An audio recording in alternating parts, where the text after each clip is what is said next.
Bom, eu sou Júlia, estou como presidente da Mobiesp. Tem alguns anos, acho que a minha vida toda, que eu tenho vivido no meio das missões, né? Os meus avós eram missionários, os meus pais são pastores e missionários também. Quando eu tinha 3 anos, eu fui para o campo missionário junto com os meus pais. A gente trabalhava numa reserva indígena lá em Dourados, Mato Grosso do Sul. E o Senhor tem trabalhado comigo e tem me levado aos lugares, e já fui para a África, já fui para o sertão, para outros lugares aqui no país, já fui também para a Europa, e o Senhor tem me conduzindo, né, sobre as missões. Num das matérias do seminário, que eu fiz teologia também, sou bacharel em teologia, e uma das matérias de teologia era teologia das missões. E o nosso querido secretário de missões, Bert Wexstrom, ele desafiou a turma a escolher um tema bíblico para falar sobre missões e desenvolver aquilo. E eu trouxe esse tema hoje para vocês e apresentar para vocês sobre a doxologia das missões. Palavra difícil? É difícil, mas eu já explico para vocês, tá bom? Gente, eu gosto de interação. Eu vou ir falando, certo? E vocês vão conversando comigo, vão perguntando, vão tirando as dúvidas, vão interagindo, vão falando amém ou não concordo, tá bom? Beleza? Bom, vamos lá. Quero saber de vocês onde foi que começou as missões. O Carlos falou no Éden. O que mais? Onde começou a missão, as missões? Nós temos na Bíblia, no pensamento cristão comum, nós temos alguns momentos que a gente acha onde começou as missões, de fato. Então, quando falamos em missões, o primeiro texto que vem na nossa cabeça, ou pelo menos deveria vir, é Marcos 16:15, certo? Então, ide por todo mundo. Isso, pregar o evangelho a toda criatura. É a grande comissão. Então, um dos momentos onde nós vemos ali a questão de missões e está dentro do nosso pensamento cristão é no ID neotestamentário. Só que aí eu falo para vocês, então, missões começaram antes disso. Lá no Antigo Testamento já havia missões. E aí vocês podem pensar assim, então começou com Abraão, em Gênesis 12, certo? Porque em Gênesis 12, o Senhor separa Abraão e fala, olha Abraão, você será para mim uma nação. Através de você, você será bênção. Todas as famílias da terra serão abençoadas por causa da sua família. Então, muitas pessoas pensam, então as missões começaram em Abraão. E antes disso. Aí a gente volta lá no Éden.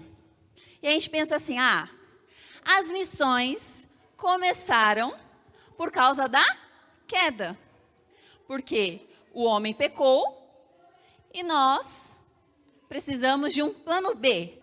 Deus, ele tinha o seu plano A, de relacionamento com o ser humano, e aí o homem peca, então agora ele precisa do plano B. Vamos para o plano B. O que é o plano B? Jesus. Então, por isso que tem missões. Vocês concordam com isso? Não? Quando nós falamos sobre missões, nós temos muito isso na nossa cabeça, de que as missões começaram por causa do pecado. E se a gente atribui ao pecado, ao homem, ou até mesmo a Satanás, a causa das missões, não está certo.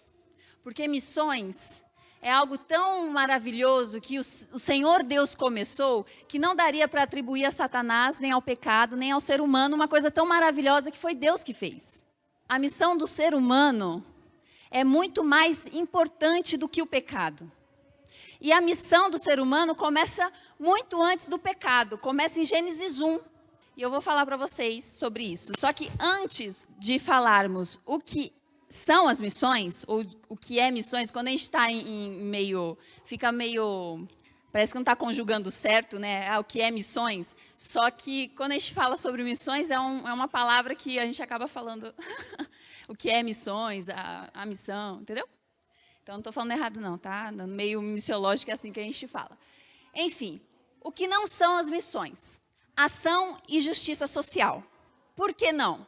Porque você dar cesta básica para alguém que necessita, em troca de que ele venha para a igreja, não é missão. Você querer barganhar a fé de alguém, não é missão.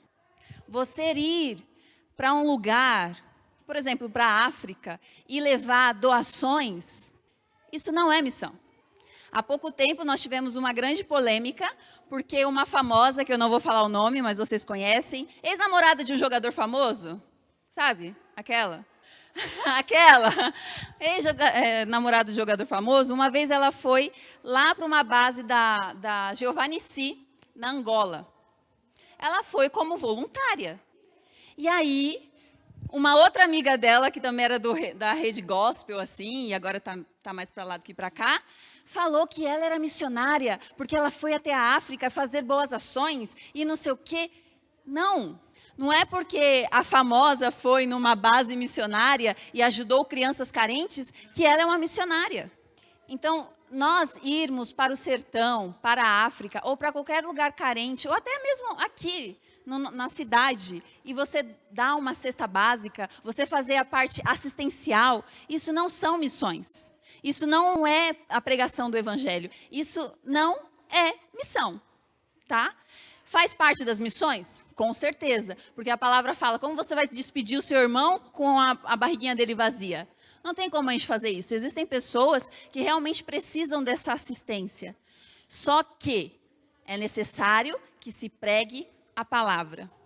Hoje em dia, nós temos um conceito do politicamente correto, que você fazer missões, ir para uma tribo indígena, por exemplo, não, você está sendo politicamente incorreto porque você está acabando com a cultura daquele povo.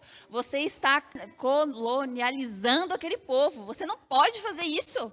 Sabia que um missionário, muitas vezes, ele aprende o idioma daquela tribo, que às vezes é ágrafa. O que é ágrafa? Ela não escreve, ela não tem uma escrita, ela não tem uma leitura, ela não tem um alfabeto. E aí o missionário vai, ele aprende a falar o idioma daquele povo, ele transcreve aquilo, ele inventa, ele cria um alfabeto inteirinho para aquele idioma, ele cria as palavras e depois, sabe o que ele faz? Ele ensina a tribo a ler o seu próprio idioma, ensina a escrever o seu próprio idioma, porque uma cultura morre se ela não tiver o quê? Escrita. Se a gente não tivesse escrito, sei lá, da Roma Antiga, nós saberíamos que a Roma Antiga tinha existido? Não. Simplesmente ia acabar, acabou. Ninguém ia saber. Os judeus, se eles não tivessem escrito, alguém ia saber deles? Não. Porque são milhares e milhares de anos, então acabaria. Então o missionário, ele vai até a tribo e ele ensina a tribo o seu próprio idioma, dá dignidade para aquelas pessoas. E ensina através, da palavra. Existem missionários nossos, da nossa convenção, que estão hoje em Papua Nova Guiné, traduzindo a Bíblia para o idioma daquelas pessoas, daqueles índios que estão lá numa ilha, lá no Índico. Então, quando a gente fala sobre missões, nós estamos falando de algo muito além do que entregar a cesta básica. Muito além.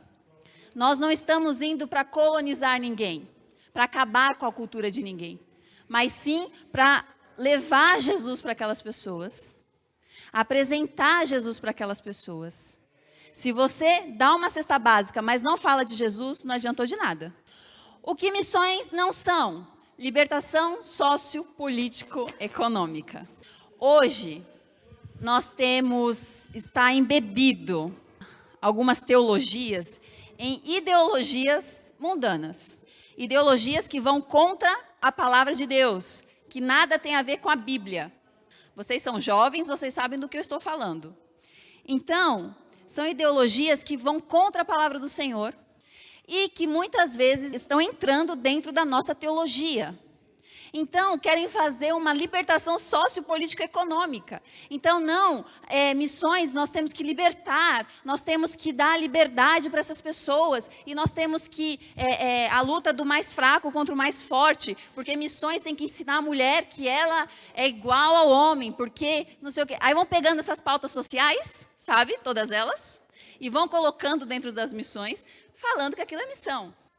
Usam o texto de Êxodo, quando Deus fala assim, Moisés, fala para Faraó para libertar o meu povo.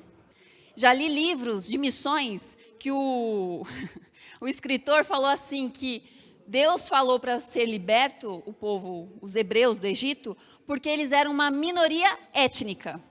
Só que quando você vai ler Êxodo, muito pelo contrário, eles não eram uma minoria étnica. Eles eram tão grandes, tão grandes, tão grandes, que o faraó quis matar eles. Quis acabar com os hebreus, porque eles estavam muito grandes.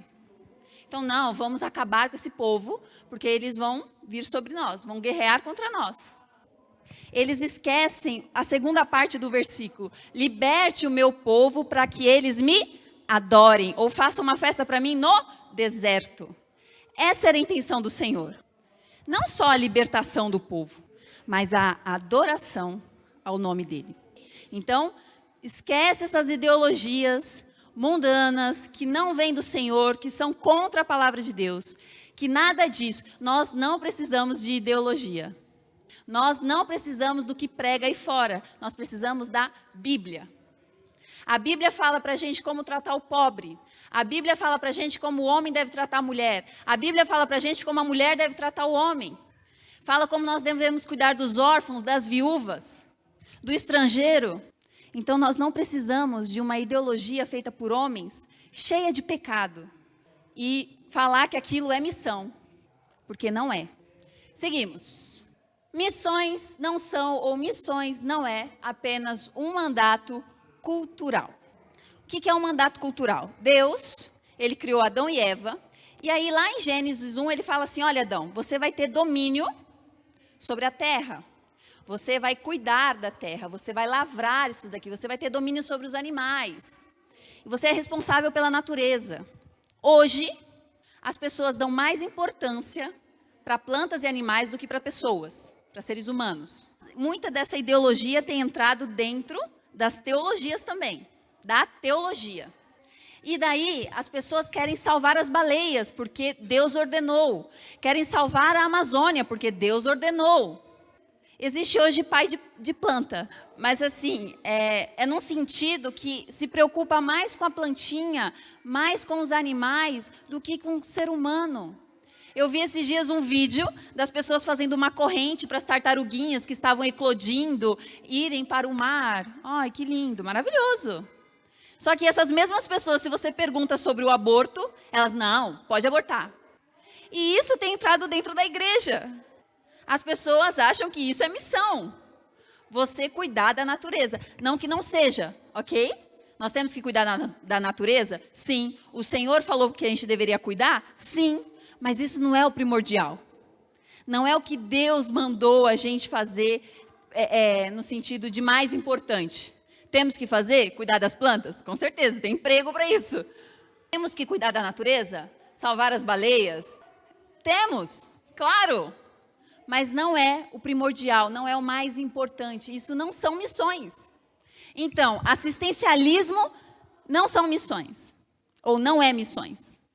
Libertação sociopolítica econômica não são missões, não é missões. E o mandato cultural também não é missão. Também não é o plano B de Deus para a humanidade, como nós falamos agora no início. Ai, deu errado. Deus queria o relacionamento do homem e aí deu tudo errado. O homem pecou, então agora, por causa disso, eu vou mandar o meu filho. Não. As missões não são o plano B de Deus para as nossas vidas, para a humanidade. Então, o que são missões? Quando ela teve início, né? Então, no Ide ou no chamado de Abraão, em Gênesis.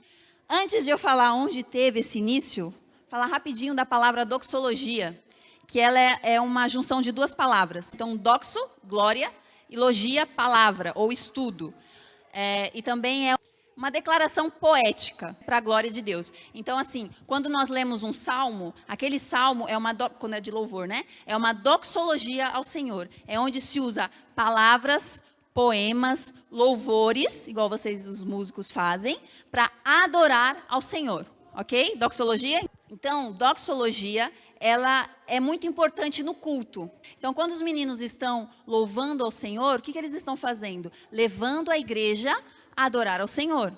A doxologia é uma parte super importante do culto e das nossas vidas, porque nós devemos estar constantemente adorando ao Senhor, louvando a Deus. Quando o pastor lê um salmo, ou quando o pastor cita uma doxologia feita por Paulo no Novo Testamento ao Senhor Jesus, ele está louvando a Deus.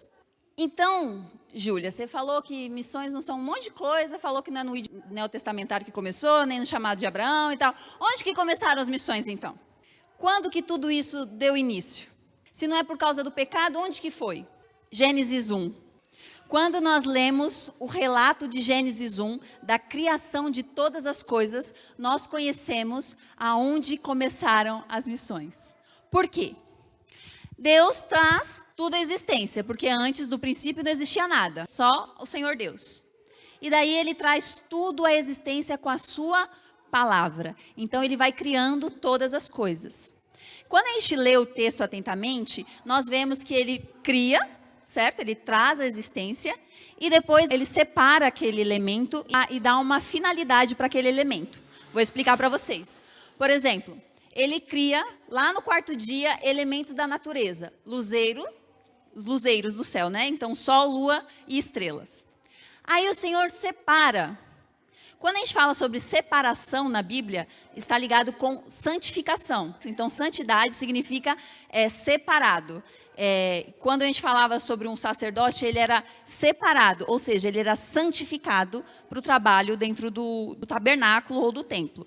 Então, a mesma coisa aqui. Quando o Senhor separa, ele santifica. E depois ele atribui função. Então, para que serviam os luzeiros? Para que serve? Para iluminar o dia, certo? Governar o dia, o sol, e governar a noite, as estrelas, e a lua, no caso. E também para as estações. Então, Deus nos deu as estrelas, a lua, o sol, para governar os dias e para dar as estações. Então, o Senhor traz a existência, o Senhor separa e ele dá uma finalidade, uma função. Então, durante todo o relato bíblico é assim. Ele cria as árvores, ele separa essas árvores e dá uma função. Sejam frutíferas, deem frutos, cada um de acordo com a sua semente, com a sua espécie. Os animais, cria os animais, sejam fecundos, encham a terra, encham os mares, encham os céus. Lembram do Gênesis 1? Daí, Deus cria tudo isso até o quinto dia, o sexto dia também, ele cria os animais da terra. E no sexto dia, o Deus Trino cria quem? Cria o homem do pó da terra. Ele forma o homem do pó da terra e sopra nas narinas dele e ele passa a ter vida. E coloca nele a sua imagem e a sua semelhança. Então, Deus cria o homem no sexto dia e coloca nele a sua imagem. Depois, o Senhor atribui função de domínio para esse homem e fala que eles deveriam ser fecundos e encher a terra. O Senhor separa e atribui função também para a humanidade. Só que aí, segundo o professor Chung, ele é um professor do Mackenzie, ele fala num livro dele, que fala Missão Primordial, Gênesis de 1 a 11, ele fala que o apogeu da criação não foi o homem, no sentido de o mais importante, tudo. Nós somos, claro, mas o apogeu da criação, na verdade, foi o Sabat. O que é o Sabat? É o sábado. O que seria o Sabat? Seria o descanso. Então, Deus cria todas as coisas, Deus cria o homem, a sua imagem e semelhança, e daí ele traz à existência um dia, mais um dia, e ele santifica esse dia, ele separa esse dia e dá uma atribuição para esse dia. Qual que é a atribuição desse dia? Que era o descanso do Senhor. É a glorificação de Deus. Porque quando nós falamos de descanso, quando a gente está dando aula para as crianças, a gente fala assim, e aí Deus descansou no sétimo dia. Aí a criança fala, então Deus dormiu, tia. Não. Deus cansa? Deus não cansa. Então o que seria esse descanso? Quando nós vamos vendo na Bíblia o que é o descanso do Senhor, é quando os filhos de Deus se apresentam diante dele para estar na presença dele. E quando nós estamos na presença do Senhor, o que nós fazemos? Adoramos a Deus. Biblicamente falando, quando os filhos de Deus, ou quando Deus fala que levaria os filhos de Deus para o seu descanso, os seus filhos para o descanso, nós também queremos entrar no descanso do Senhor, que é a eternidade. Isso, quando nós estamos lá, não é para a gente dormir e ficar lá de sombra e água fresca. Não é esse o sentido do descanso. O sentido é estar diante do Senhor e adorá-lo, engrandecê-lo. Então, todas as coisas foram criadas, formadas, separadas, santificadas para a glorificação de Deus. O sábado, o Senhor reuniu todo mundo ali, para a sua glorificação. E nós podemos ver isso no Salmo 148, que o salmista diz assim. Vão pensando enquanto isso no Gênesis 1, na criação das coisas. Olha só. Louvem ao Senhor, sol e lua. Louvem-no todas as estrelas luzentes. Louvem o Senhor, céus dos céus e as águas que estão acima do firmamento. Louvem o nome do Senhor, pois Ele deu uma ordem e foram criados. Desde a terra, louvem o Senhor, louvem-no, monstros marinhos. Quando a gente vai em Gênesis, o Senhor fala e criou todos os monstros marinhos e os peixes. Feras e todo gado, animais que rastejam e as aves, reis da terra e todos os povos. Louvem o nome do Senhor, porque seu nome é excelso e a sua majestade está acima da terra e do céu. Aleluia! Então, quando nós lemos o Salmo 148 e vemos Gênesis, nós vemos um paralelo, onde tudo aquilo que foi criado é convidado a adorar ao Senhor.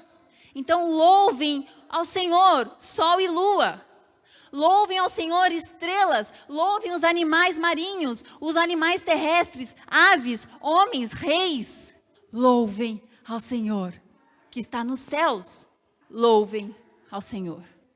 E o interessante lembra que eu falei para vocês que a doxologia, ela é uma declaração, poética, é um louvor ao Senhor. E hoje, a ciência moderna já sabe que as estrelas, que são bolas de fogo há milhões de anos de nós aqui e tal, não sei o quê, enormes, gigantescas, coloridas, cada uma tem uma cor, que essas bolas gigantes de fogo lá no céu, elas emitem ondas sonoras. Para que bolas de fogo, literalmente assim, bem simples, emite onda sonora? E quando os cientistas começam a ouvir, e se eles organizarem, até tem uma pregação assim que o cara, ele organiza, é uma orquestra de cordas. Eu toquei por algum tempo violoncelo, e dava para ouvir um violoncelo ali, não sei como, mas dava. As estrelas louvam ao Senhor, o Senhor tem uma orquestra de cordas que toca para Ele desde que elas foram criadas. E os animais, as baleias, os passarinhos, eles cantam e louvam ao Senhor, porque Ele deve ser adorado. E tudo que foi criado, louva ao Senhor. Amém? Então, assim, todas as coisas foram criadas com perfeição e no sétimo dia, no sábado, o propósito de tudo isso foi revelado, a glorificação de Deus. Então, vamos lá. Deus cria todas as coisas, Ele dá uma finalidade, Ele separa e dá uma função para aquilo. E o propósito é revelado no sábado. Então, é a glorificação de Deus. Só que daí, nós vemos no capítulo 2, a criação de outro ambiente, que é o jardim-templo, o jardim do Éden. A inauguração de um ambiente cultico para que houvesse a adoração. Quando nós pensamos hoje, século 21, num ambiente cultico, nós pensamos no quê? Numa igreja. Quando a gente pensa em templo, a gente pensa numa igreja aqui, paredes, teto, cadeiras. Mas quando nós vamos para Gênesis, nós vemos que o ambiente cultico, o lugar de adoração, era o Éden, era a natureza. Quando nós comparamos, vemos na Bíblia, se você lê de Gênesis a Apocalipse, toda vez que cita o Éden, ele fala sobre o monte, fala sobre o Monte Santo do Senhor. Então, assim, o Éden, a localização do Éden era em cima de uma montanha. Quando nós vemos em Ezequiel 28:11, ele é descrito como o Monte Santo do Senhor. Então, o Éden era num lugar alto, era num lugar de intersecção entre a terra e o céu. Tanto que até hoje tem esse costume de ir ao monte para orar e tal. Isso veio de onde? Da Bíblia, no sentido de que as pessoas subiam ao monte para falar com Deus. Moisés subiu ao monte para falar com Deus. Abraão levou Isaac lá no Monte Moriá para fazer o sacrifício. Então, o monte tem essa figura do Éden antigo, onde era a intersecção da terra com o céu, onde o Senhor se manifestava. Gênesis 3:8 era um lugar onde Deus andava com Adão. Quando nós vemos o templo e o tabernáculo, quando nós vamos ler a descrição de cada um, quando Deus manda Moisés fazer o tabernáculo, ele coloca imagens dentro do tabernáculo, não imagens para adoração, mas quando o Senhor fala para adornar o lugar, para enfeitar o lugar, ele traz figuras de romãs, de plantas, de querubins. Nós vemos também no Jardim do Éden, lá depois que ele foi fechado, os querubins na porta. Então ele traz animais também, tinham animais. No templo também tinham animais desenhados, leões e romãs e não sei o quê. Era bem bonito, viu? Se vocês pararem para ler direitinho o relato da construção do tabernáculo e do templo, vocês vão ver que Deus é muito artista. E tinha muitas obras de artes dentro do seu templo. Quando nós vemos isso, nós vemos que dentro do tabernáculo e do templo existiam esses elementos que remontavam o Éden perdido. Quando nós vemos a entrada do jardim, era para o leste ou para o oriente, onde o sol nasce. A porta do tabernáculo deveria estar voltada para o oriente também, onde o sol nasce. O templo, quando foi construído, também a sua porta era voltada para onde o sol nascia. Então, vários elementos mostram que o templo, que o tabernáculo primeiro que Moisés construiu e depois que Davi desenhou e Salomão construiu o templo, era uma representação, uma imagem daquele Éden que foi perdido. Tanto que Deus fala para Moisés, olha, faça tudo do jeito que você viu. Então, o jardim do Éden, no Éden ou do Éden, era um templo onde o Senhor caminhava com Adão, onde o Senhor se manifestava, onde o Senhor estava. Gênesis 3:8, o Senhor caminhava no jardim, na viração do dia. E quando nós falamos sobre, outra coisa também que aponta que o jardim era um templo, é que os mesmos verbos que Moisés utilizou para falar que Adão deveria lavrar e cuidar da terra, foram os mesmos verbos em hebraico usados lá no contexto do levirato. Lá, quando os levitas vieram lá na frente. Quando ele fala assim para os levitas, olha, vocês vão cuidar do templo, era o mesmo verbo que foi utilizado para Adão, quando foi falar dele lavrar o Éden, cuidar do Éden. Não é que o Adão, ele era não era um agroboy, mas ele cuidava, sim, do jardim, obviamente, só que a função dele não era só essa, de plantar a plantinha, de regar as plantinhas, não era isso. Essa não era a função de Adão. Porque se vocês notarem no capítulo 2, o vapor que subia da terra era o que regava as plantas do jardim. Então, qual função ele teria ali de lavrar a terra, de cuidar, de cultivar? Então, quando nós vemos todas essas semelhanças com o tabernáculo e com o templo, nós entendemos, melhor ainda, que o jardim no Éden era um templo. Era onde o Senhor se manifestava e onde ele recebia adoração. Assim, em outras palavras, o tabernáculo e o templo são sombras do Éden perdido. Então, vamos lá. Deus cria todas as coisas, ele separa, dá atribuição, santifica, e todas essas coisas, no 7º dia, o propósito delas é revelado, a glorificação de Deus. Deus cria um ambiente cultico, que era o jardim, que era imagem, era uma sombra desse Éden perdido, depois o tabernáculo e o templo. Então, nós sabemos que o jardim no Éden era um templo ao Senhor, que era a própria natureza. Só que era necessário que houvesse alguém que conduzisse essa adoração. Quando nós vemos, hoje em dia, existem muitos filósofos que falam, há anos, que tentam falar de onde o homem veio, para que ele serve, para onde ele vai e tal. Alguns falam que é apenas uma máquina, que quando não tem utilidade, ele perde a função. Outros falam que a gente veio lá, não dos macacos, mas dos primatas, enfim. Falam tudo isso. Falam tudo, aceitam qualquer teoria. Até eu estava vendo hoje que existem cientistas que eles, para não falarem que foi Deus que criou, eles acreditam até que foram um alienígena que criou a Terra. E as pessoas, e a comunidade científica aceita isso como teoria, como hipótese. Eu falei, ué, e a criação não é não? Não, porque Deus é religião. Então, cada um traz aí um questionamento de onde nós viemos, para que servimos. Só que nós sabemos de onde viemos. Nós sabemos porque nós estamos aqui. Nós temos uma singularidade. Nós somos singulares. Porque quando a gente vê o relato de Gênesis 1, Deus traz todas as coisas através do quê? Da sua palavra, da sua boca. Tudo que ele falava aparecia, era criado.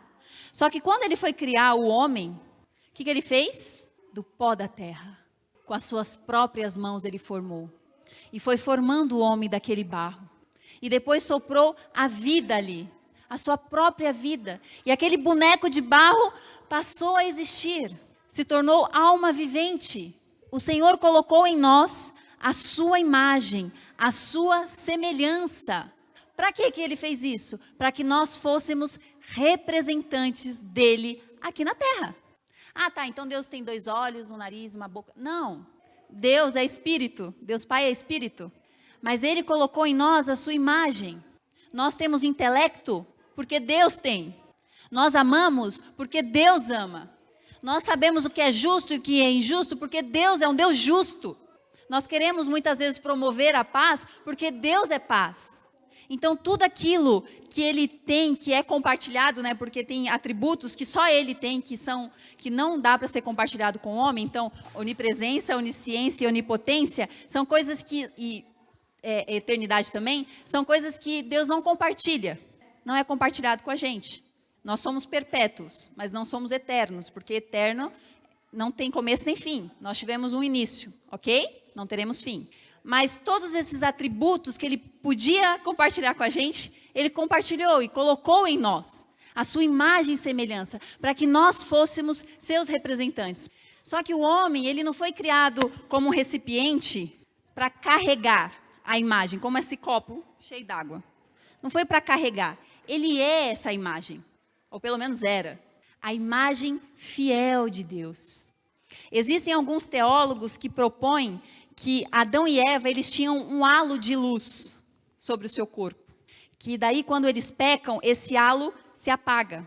Nossa, mas por que isso? 2 bases que são utilizadas, bem utilizadas, é primeiro, quando Moisés estava diante do Senhor, certo? Quando ele estava no monte, quando ele desce, o rosto dele, o quê? Acontecia o quê com o rosto dele? Resplandecia. Então, por estar na presença de Deus, o rosto dele brilhava. Então, se Moisés, durante 40 dias, ficou com o rosto brilhando, imagina Adão e Eva que viviam na presença de Deus, sem pecado. Então, esses teólogos, eles propõem que eles tinham esse halo de luz. Não que eles emitiam a luz, mas porque eles refletiam essa luz. Quando nós vamos para Gênesis 3:23, fala assim, todos pecaram e foram destituídos. Algumas versões falam despidos, no original. Da glória de Deus. Então, quando Adão e Eva pecam, eles são despidos dessa glória. O que era a glória? Essa luz que refletia neles. A luz, a glória, o poder e a autoridade não emanavam de Adão, mas diretamente de Deus. Assim como a lua reflete a luz do sol, Adão era o perfeito reflexo de Deus, como um espelho fiel, perfeito, sem manchas e máculas. Ele era um representante fiel de Deus aqui. Adão e Eva. E essa é a finalidade do ser humano na Terra. Não era ser o agro, mas era ser um representante de Deus aqui. Mas por que Deus precisava de um representante dele? Agora a gente vai falar sobre outro ponto. O sacerdócio de Adão. Como eu falei, no Gênesis Deus traz tudo à existência e estabelece um dia para que toda a criação o adorasse. Todavia, para que isso aconteça, faz-se necessário que alguém conduza essa adoração. E quem seria o ser vocacionado a esta grandiosa missão? Quem, entre todos os seres criados, poderia conduzir um culto racional ao Criador? E quem fora criado à imagem e semelhança do Deus trino? Sim, o ser humano. Toda a natureza foi criada para adorar a Deus, mas era necessário que houvesse alguém que intermediasse essa adoração, alguém racional que adorasse ao Senhor, alguém que conduzisse essa adoração a Deus. E o homem, como representante de Deus, como um espelho fiel, refletia a sua glória, foi esse ser criado para que conduzisse a adoração a Deus. Então, a missão primordial de todo ser humano é adorar a Deus. Essa é a nossa missão. Isso é missão. Adorar e promover a adoração a Deus. Por isso que existe um vazio dentro do ser humano, está lá fora essa pessoa agora, que busca essa questão da espiritualidade. Até mesmo o ateu ele tenta preencher com várias coisas, com teses, com teorias, com ciência, com um monte de coisa, preencher esse vazio. Mas dentro dele há essa busca pela espiritualidade, há essa busca de adorar algo maior, de acreditar em algo maior. Por quê? Porque nós fomos criados para isso, para adorar a Deus. Foi para isso que Ele formou eu e você. Deus estabelece a missão ainda no jardim, quando comissiona o homem e toda a criação ao culto contemplativo, à adoração. Então, o dia que Adão viveu, o primeiro dia de Adão, que ele viveu por inteiro, porque imagina lá, foi criado lá, o barro, tal, no sexto dia. O sétimo dia, onde foi o dia que ele viveu, né, ele esteve na presença de Deus, foi para adorar a Deus. O primeiro dia de Adão, ele estava na presença de Deus, adorando a Deus e conduzindo a natureza à adoração. A primeira coisa que Adão fez foi isso, adorar a Deus, estar na presença do Deus vivo, refletir a sua imagem, refletir a sua glória. O primeiro dia inteiro vivido pelo homem foi um dia de adoração, de santificação e de culto ao Criador. E aí, como eu falei para vocês, a função sacerdotal de Adão no jardim é muito parecido com o contexto do levirato.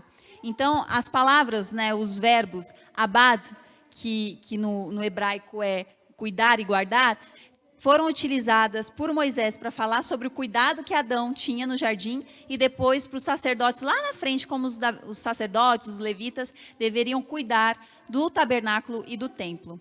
Júlia, eu não lembro, eu acho que faz parte de uma das teorias missiológicas, que existe missão porque ainda não existe adoração em toda a terra. É dentro desse contexto de contemplação do Criador que ainda não existe em todos os povos, raças, línguas e nações? Exatamente, você está adiantando a minha aula. Mas é isso mesmo, amigo, a gente vai falar exatamente isso agora, sobre o comissionamento para a expansão do jardim-templo. Porque o Jardim do Éden era um lugar específico, era em cima da montanha.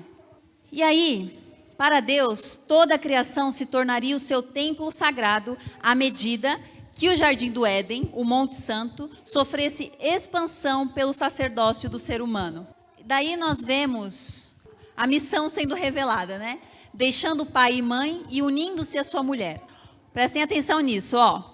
Os sacerdotes, filhos de Adão, iriam de uma região a outra, até os confins da terra, e assim expandiriam a imagem do Deus Trino e promoveriam a adoração onde ela não existisse.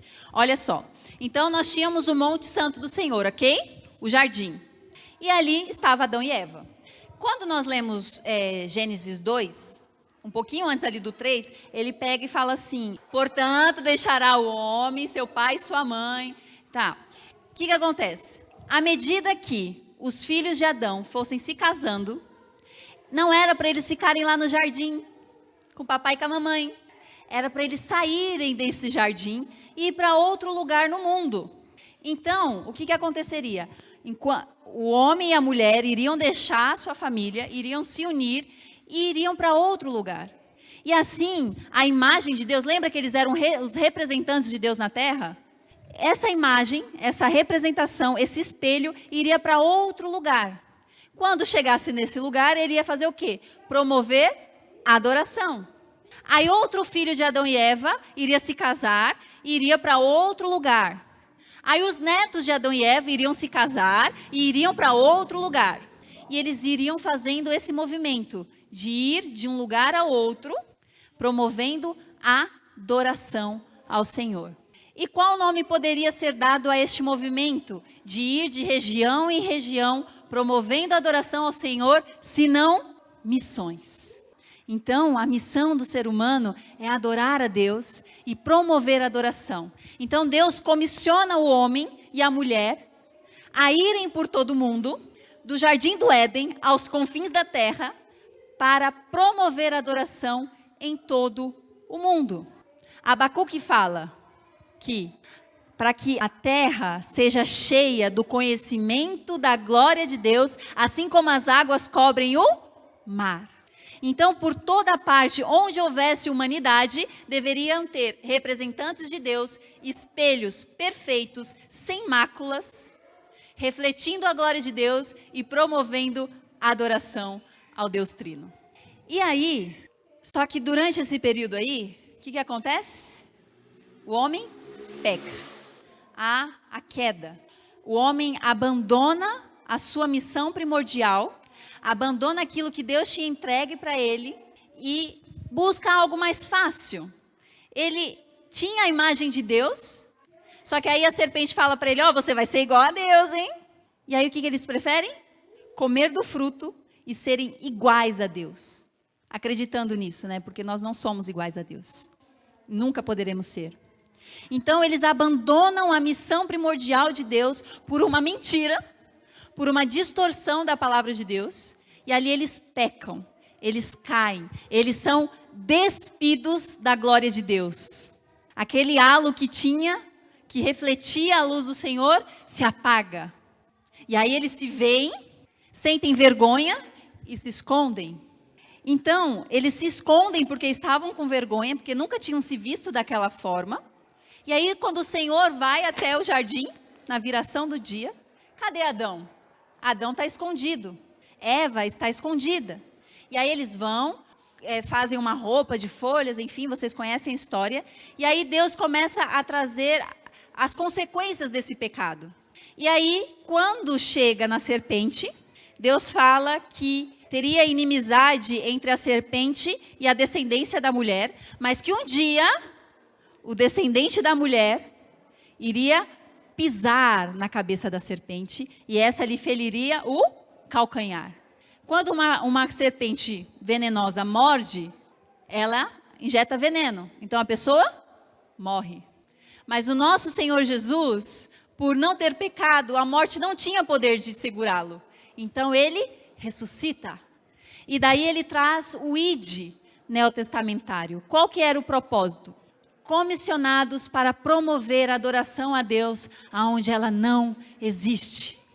Então, quando Jesus junta ali os seus discípulos, depois da sua morte e ressurreição, um pouquinho antes da ascensão dele, ele fala assim, olha, agora vocês, meus discípulos, que têm essa imagem que foi quebrada, tinham essa imagem quebrada, porque lá atrás, Adão pecou e toda a imagem de Deus em nós foi borrada, mutilada e quebrada. Agora vocês foram feitos de novo. Eu perdoei vocês estão perdoados. A imagem de Deus agora voltou a estar em vocês. Agora vocês vão por todo mundo e preguem essa boa nova. Preguem que Jesus veio por vocês e morreu e ressuscitou ao terceiro dia. E promovam ali arrependimento.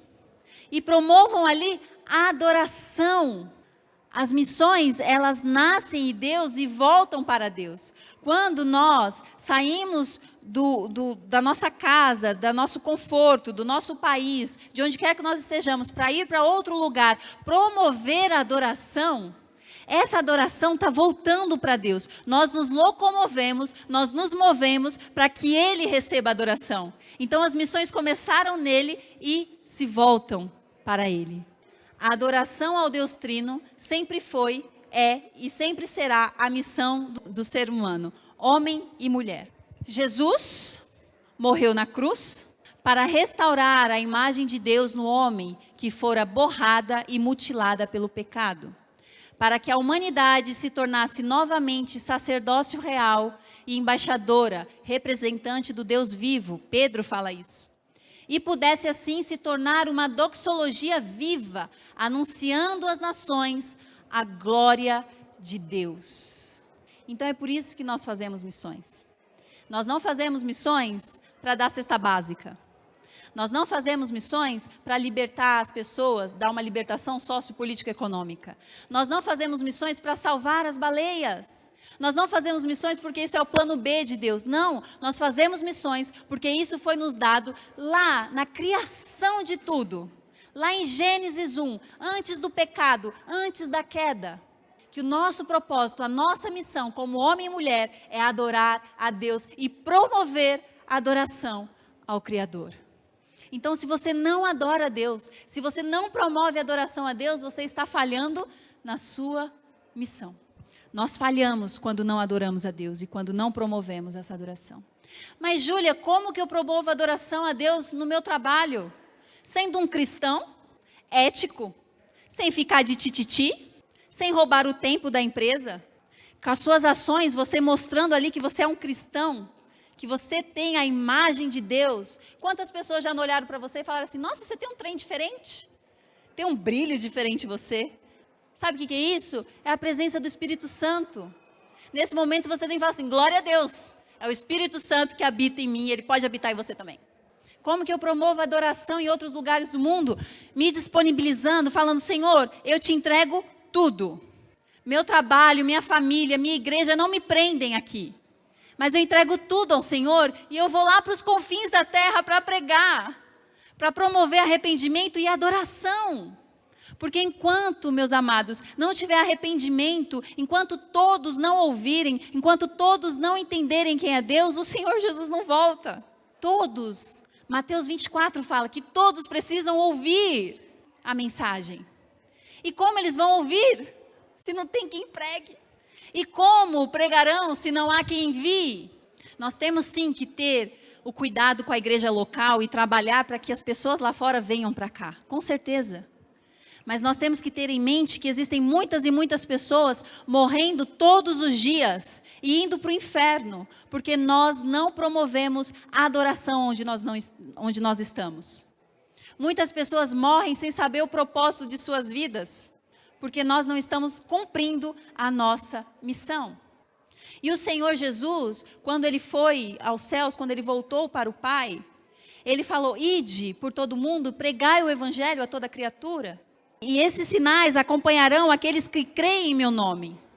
Vocês expulsarão demônios, vocês pegarão em serpentes e nada acontecerá, vocês beberão coisas mortíferas e nada acontecerá com vocês, vocês irão colocar as suas mãos sobre os enfermos e eles serão curados. E isso não foi liberado só para os discípulos de Jesus, os 11. Não, isso é para mim e para você também. Quando nós estamos no campo missionário, nós vemos coisas extraordinárias. Eu vi com os meus próprios olhos a comida multiplicando. Nós tínhamos comida para 100 crianças, até menos. E tinha 300 crianças dentro da igrejinha lá na África. Eu vi o arroz subindo. Meu amigo tirava a concha de arroz, colocava no potinho da criança e aquele buraquinho que formava, sabe, quando a gente tira o arroz subia e subia ali. Meu amigo tirava mais e subia ali. Eu vi. Para que isso? Para glorificar a Deus. Porque quando nós entendemos que Jesus estava multiplicando aquela comida, o que nós fizemos? Glória a Deus. Quando o pastor Fula chegou em nós e falou assim, que é o pastor que cuida, vocês viram o arroz multiplicar? E nós falamos assim, pastor, isso é real? Ele, Jesus Cristo é real. Sabe o que aconteceu? Já era meia-noite. O culto começou de novo, porque as crianças começaram a louvar ao Senhor e começaram a dançar, e nós fomos junto. Quando pessoas são curadas, enfermos. Existe um pastor no México, que o México existe perseguição contra os cristãos. Existe um pastor no México que ele vai nos velórios. Olha que doideira. Ele vai nos velórios e ora pelo defunto. E o cara, volta a viver. Hoje acontece isso, tá? Não foi lá na época dos discípulos, hoje. a pessoa volta a viver e aquela família inteira fica impressionada com aquilo e dá glória a Deus e entrega suas vidas ao Senhor. Pessoas são curadas e libertas no nosso sertão.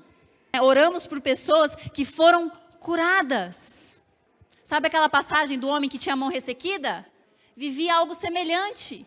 A pessoa com a mão ressequida, atrofiada que nós falamos hoje.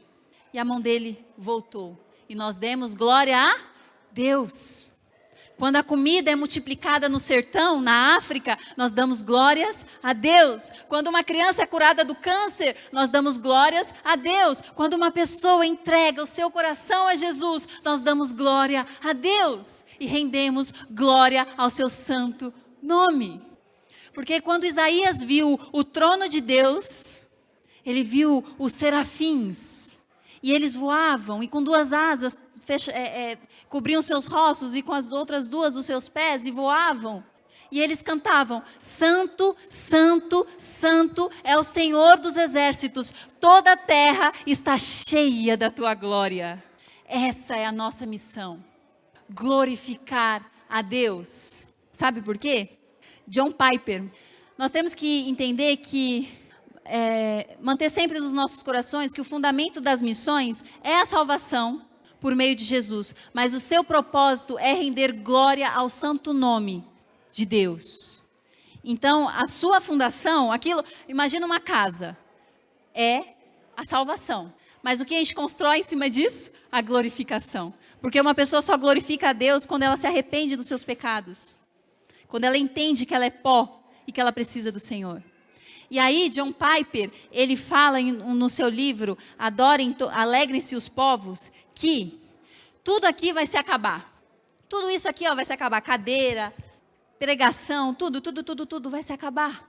As missões que fazemos hoje, de ir a outros lugares, encontrar novas pessoas, vai acabar isso. Mas sabe o que permanece para sempre? A adoração. Quando nós estivermos no céu, nós estaremos adorando ao Senhor. Eu sempre brinco que aí eu vou, por isso que eu tenho que pregar aqui na terra, porque é o que eu sei fazer, eu não sei cantar. Espero que Deus dê uma unção de voz, alguma coisa assim.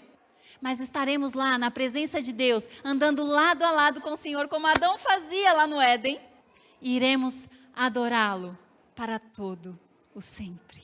Essa é a sua missão, adorar a Deus. Então, enquanto não houver adoração em todo mundo, as missões continuam, como o Carlos falou. Enquanto pessoas não reconhecerem a grandiosidade de Deus, as missões irão continuar. Mas em Apocalipse fala que quando o Senhor voltar em sua glória e majestade, todo joelho e toda língua confessará que Jesus Cristo é o Senhor. Digno é o Cordeiro. Quando João tem essa visão, ele vê povos de todas as raças, tribos, nações, de todos os tempos, adorando a Deus e glorificando o seu santo nome. Amém? Vamos orar. Pai, eu te agradeço por essa oportunidade de apresentar aos seus filhos, Senhor, a missão deles, a minha missão, que é adorar e glorificar o seu santo nome. Eu te adoro, Senhor. Eu te engrandeço, Senhor. E nós te amamos, Senhor. Tire dos nossos corações tudo aquilo que nos afasta disso. Tire dos nossos corações tudo aquilo que nos impede de adorar o seu santo nome. E troca o nosso coração por um coração de carne, para que nós possamos adorar em espírito e em verdade. Foi isso que o Senhor falou para a samaritana, que os verdadeiros adoradores adorariam em espírito e em verdade. E essa é a nossa missão, desde o Éden até a eternidade, adorar o seu santo nome. Senhor, nós te agradecemos por essa dádiva, que é poder te adorar. Porque só o Senhor é digno de toda honra, de toda glória, e de todo poder e de todo louvor. Recebe, Senhor, a nossa adoração essa noite. Recebe, Senhor, como incenso suave. Recebe, Senhor, os nossos corações e as nossas vidas. E faça de nós, Senhor, esses mensageiros das boas novas, que nós possamos anunciar às nações a tua glória, que possamos refletir novamente a tua imagem, que possamos ser representantes e sacerdócio real do teu reino, Senhor. É isso que eu te peço, em nome do teu Filho Jesus, aquele que reina e vive para todo sempre. Amém. Glória a Deus.